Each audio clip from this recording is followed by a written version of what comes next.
ఇప్పుడు hand back side కుట్టుకుంటూ వచ్చిన కదా, ఇక్కడ సూది దించేసి ఇక్కడ 1 ఇంచ్ చూసుకొని ఇక్కడ నుంచి మనకి ఎక్కడి నుంచి వస్తుందో చూసుకొని ఇప్పుడు షేప్ కుట్టేటప్పుడు చూడండి దీనికి ఇలా పెట్టి ఈ arm hole round front side ఉంది కదా, ఆర్మ్ హోల్ రౌండ్ మనం ఇక్కడ తీసే ఆర్మ్ హోల్ రౌండ్ కరెక్ట్గా వచ్చేలాగా చూసుకొని ఇలా గీసుకొని మీరు ఇప్పుడు కనుక చేసుకుంటే మీకు అనేది ఇందులో అనేది లూజ్ రాదు.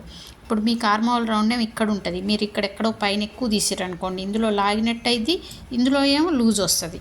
ఓకేనా? అందుకని కుట్టేటప్పుడు చాలామందికి ఏంటంటే నేర్చుకునే వాళ్ళకి అలా చూపించడం అలవాటు కాబట్టి నేను కూడా కుట్టేటప్పుడే తీస్తున్నాను అనమాట.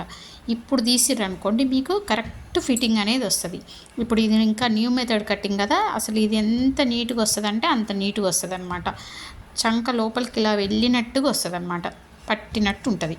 ఓకేనా? న్యూ మెథడ్ కటింగ్లో ఆర్మ్ హోల్ రౌండ్ అలా వస్తుంది. నార్మల్ హ్యాండ్లో అలా రాదా అంటే కొంచెం రాదు.